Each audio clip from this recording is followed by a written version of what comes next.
जय श्री राधे दोस्तों, यह कहानी है आलसी लड़के की। दोस्तों, कहानी अच्छी लगे तो वीडियो को लाइक जरूर करें। हमारे इस चैनल को सब्सक्राइब भी कर ले और बेल आइकन को भी प्रेस कर दो अभी। एक गांव में एक जवान लड़का रहता था और वो अपने आलसपन और काम चोरी के लिए मशहूर था। सभी गांववासी उसे आलसी कहकर ही पुकारते थे, क्योंकि वो पूरे दिन एक पेड़ के नीचे पड़ा रहता और लेटते लेटते वो अपने फ्यूचर के बारे में सोचता रहता और अच्छे अच्छे सपने देखता।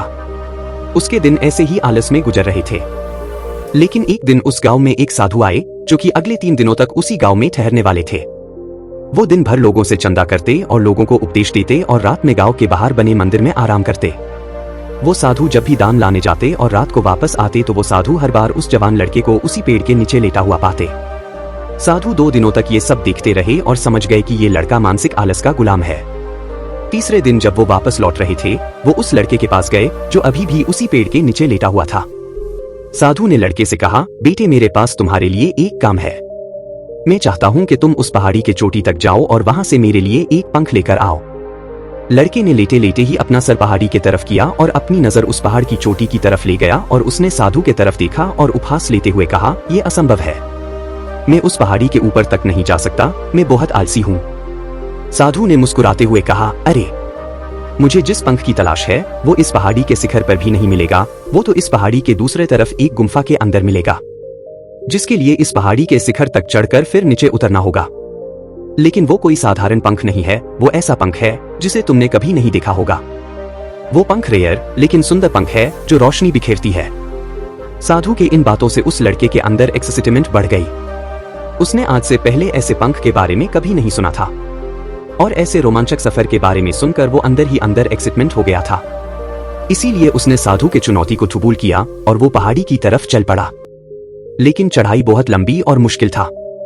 जल्द ही लड़के का शरीर थकने लगा, सांस फूलने लगी और शरीर से पसीना बहने लगा। लेकिन फिर भी उसने चलना जारी रखा। वो जैसे जैसे ऊपर और ऊपर चढ़ता गया, उसे खुशी महसूस होने लगी, जिसे उसने आज से पहले कभी महसूस नहीं किया था। आखिरकार जब वो कड़ी मेहनत और लंबे कोशिशों के बाद पहाड़ी के शिखर पर पहुंचा तो वो पूरे तरीके थक चुका था। लेकिन वो बहुत खुश था। उसे अंदर से आत्मसंतुष्टि का एहसास हो रहा था। उसके चेहरे पर योद्धाओं जैसी मुस्कान थी, जैसे उसने कोई युद्ध जीत लिया हो। फिर उसने पहाड़ी के शिखर से नीचे देखा। उसके सामने एक बहुत ही मनमोहक नजारा था।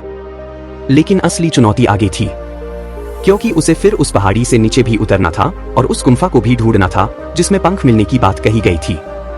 नीचे उतरना बहुत ही ज्यादा मुश्किल और खतरनाक था, क्योंकि ढलान ज्यादा गहरी थी और चढ़ाई के समय लड़का बहुत बार लड़खड़ाया और गिरा भी था। तो वो डर भी उसके अंदर था।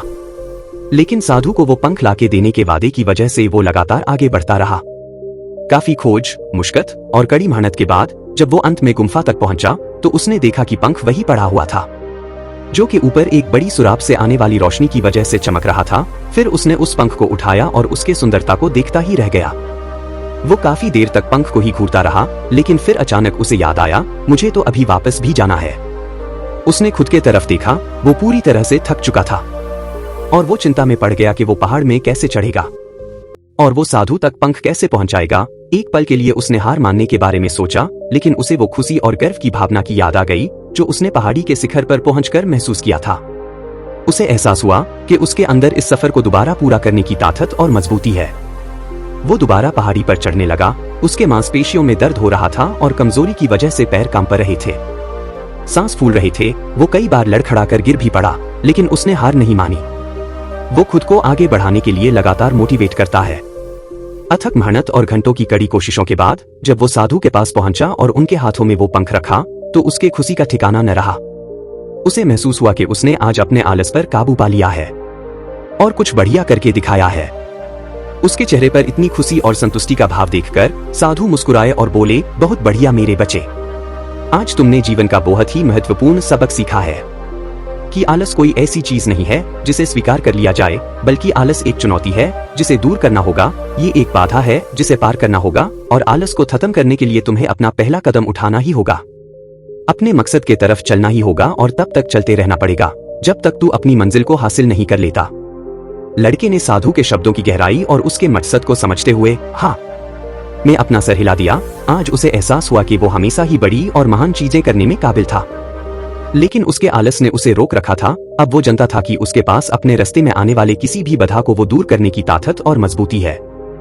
इसके बाद साधु ने उस लड़के को आशीर्वाद दिया और उस गांव से चले गए। मॉरल ऑफ द स्टोरी, इस कहानी से सीखने वाली बात यह है कि मकसद इम्पॉसिबल लगने के बावजूद भी अगर हम उसे पूरा करने के लिए खुद को आगे बढ़ाते हैं, तब हम अपने अंदर ऐसी ताकत और मजबूती की खोज करते हैं जिसके बारे में हम कभी नहीं जानते थे।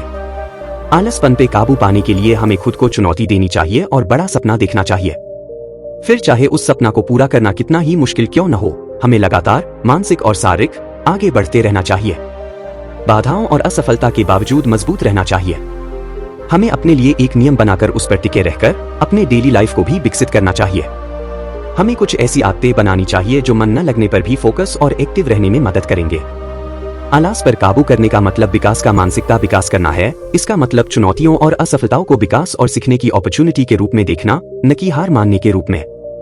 दोस्तों, वीडियो पसंद आए तो वीडियो को लाइक जरूर करें, हमारे चैनल को सब्सक्राइब भी कर ले, अपने दोस्तों के साथ इस कहानी को जरूर शेयर करें और कमेंट बॉक्स में बताएं कि यह वीडियो आपको कैसी लगी। राधे राधे दोस्तों।